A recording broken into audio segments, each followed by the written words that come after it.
Welcome back. Welcome to day 3 of your 14-day Ayurveda challenge. So, hopefully, you took something from yesterday and started to just infuse it into your life, something that you're going to do as part of your Dinacharya. And if you haven't already done it yet, try to do it today. And because today we're talking about something called Ritucharya. Just like Dinacharya, it has to do with rhythm.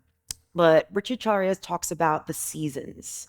And depending on where you live in the world, you may see a shift in seasons, right? You may see spring, summer, fall, winter. Maybe in some places or wherever you're at in the world, you might see a little bit more of a steady summer quality. Maybe it's mostly cold where you're at, but Ayurveda actually breaks this down into 3 seasons, which corresponds with something called the doshas, which is what we're getting into a little bit later in a few more days. But just to talk about the seasons and Ritucharya, it's your seasonal rhythm. And the wisdom in this, the science in this, is that if I am really fired up. Let's use me as an example. Let's say I'm just a fired up person. I get really angry when people criticize me. I am always needing to do something and see the results of it. I naturally have really like red skin. Maybe I've got light hair, red hair. Maybe I also really enjoy spicy food. And after I eat spicy food or very caffeinated drinks, I tend to get a little bit sharp at work, and people stay away from me when they know that I've had like my afternoon coffee or they see me eating something spicy. Uh, if I'm that type of person and I go outside in the heat of summer during the time of day where the heat is the strongest, so midday, and I go and I take a high intensity boot camp class in the park in the hot sunshine. Once I'm done with that, uh, I'm gonna probably be burnt out. Like literally, I'm a heated person, eating heated food, drinking drinks that actually fire me up, right? Caffeine isn't always necessarily like something that's hot to the like spicy or even hot to the touch. It can be cold to the touch, but what it does to me inside of my body is it gets me fired up. Uh, I'm gonna get depleted. I'm gonna get incredibly burnt out, and then what usually happens, and this has happened to me, what happens to a lot of people is that once they start to feel that crash, they might go for another caffeinated drink and then perk back up again. And then by the time nighttime comes around, it might be either difficult for that person to sleep, for me to sleep, or it might be where I'm at a point where I just crash and I get nothing done.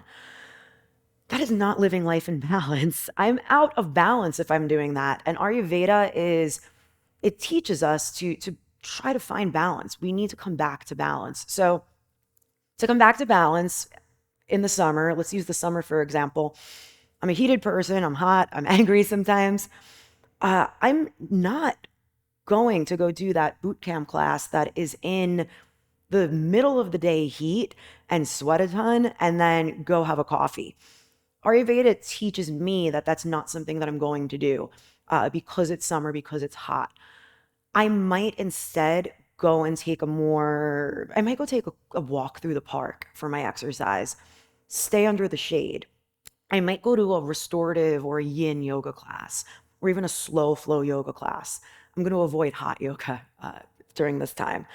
So that's one thing about Ritucharya that we notice what season we're in, if it's hot, if it's cold, if it's dry, and we try to bring in qualities that are the opposite of that.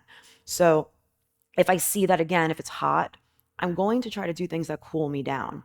Even better, if I'm really hot over the summer, I might go for a swim. Getting in the water at midday might be really magical and really balancing for me. And then when I get home, I won't crash. On the other end of this, this is more so physical stuff that you can do, but you can also tap into the food that you're eating. And this is a big one. So nourishing ourselves with food, which is what nature gives us.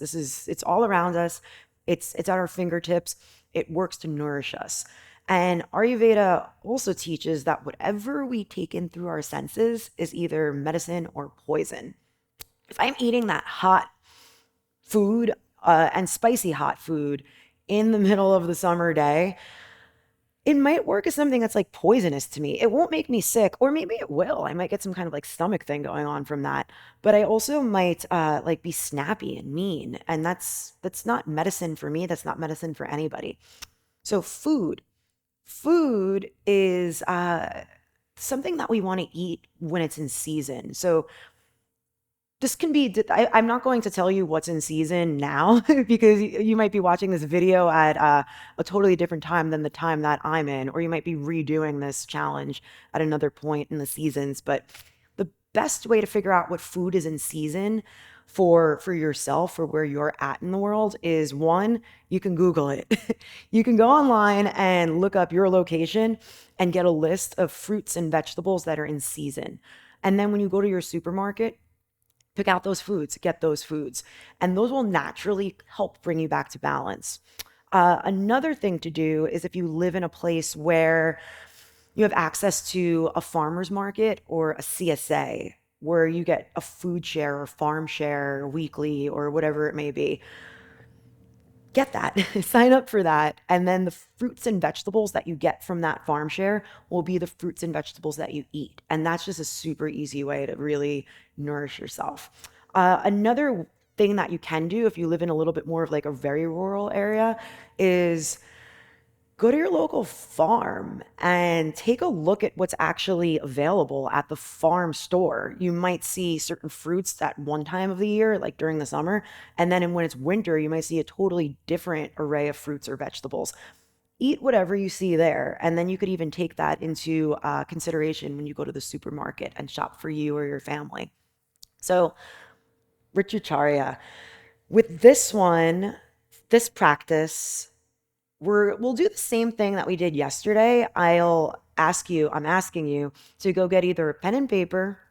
You can use your cell phone, you could type on your computer, but pick something that you're going to do, that you'll try to do every day, at least 70% of the time, 70% of the week.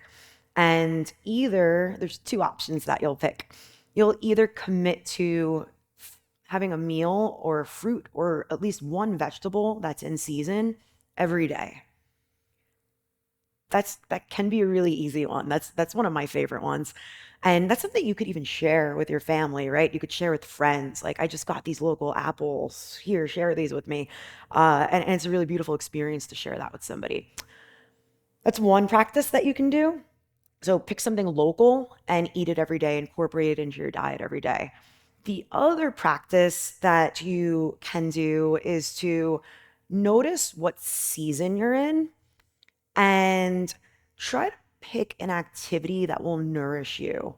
So, some options are outside right now, wherever you're at, wherever it may be. If it's cold outside, maybe every day you do something that's a little more warming. So, an activity that's a bit warming. Maybe you go for a brisk walk or hike, a little bit more of an intense hike, something that'll break a sweat. Doesn't have to be like cardio kickboxing boot camp, does not have to be hot yoga.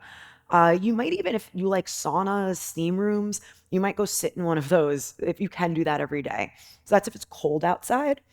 If it is dry outside, so if you go outside and you just notice like your skin dries up or you just feel like when you look around, or when you look around, it looks like the trees are really crackly, that there's crunchy leaves on the ground. If it's dry, try to incorporate something into your day that's grounding. So that might be that maybe you sit every day for a minute, maybe five, and just watch your breathing. Maybe you have a yoga practice that you can do every day. That could be three poses. Maybe you just sit in this seat that like the one I'm in right now and just breathe for a few breaths. Something that's grounding to you. That could be a walk outside, walking around and looking around in nature. Perfect. Lastly, if it's hot outside, you will want to incorporate cooling practices. So that might be, again, it might be just sitting and breathing for a few moments, literally trying to cool yourself down. Another practice could be getting into a bathtub or a pool or an ocean. If you can do that every day, do that every day. If you can't get like fully immerse your body in the water, you might just put your feet in. Get your feet in the water every day if you're really feeling like you're overheated. If it's also hot outside, you can go for a walk in nature. Notice that trend for whatever the environment might be outside, walks in nature are grounding or just so grounding no matter where you're at, no matter what the climate is. So that's kind of the go-to in Ayurveda. You could always take a walk in nature. That could mean you're walking on a city street that's a little quieter too. You don't have to get yourself into a mountain or onto a mountain. So pick something that you're going to do every day that is balancing for the season that you're in. Again, the first option, there's two of these. You can either pick a food and the food that's in season, try to have that every day, or something physically that you're doing with your body that's balancing for you for this season. So again, if it's cold out, do something that's warm, walk a little quicker, bundle up, wear a hat. If it's dry outside, something that's grounding. You can also go for a walk and breathe deeper in nature. If it is hot outside, something that's cooling, maybe something with water, maybe it's also that walk, but just walking around and breathing deeply, walking slower. So pick that food or pick that activity, write it down right now. When we write things down, we're making a promise to ourselves, right? It's a little bit deeper than just thinking them. So write that down now if you haven't already, and start that today or tomorrow. And just because it is day 3, that doesn't mean that what you've already started yesterday, you're not putting into today, right? You're hopefully incorporating your Dinacharya practice from day 2, and now you'll incorporate your Ritucharya practice here at day 3 or tomorrow. Thanks so much, and I will see you tomorrow for day 4.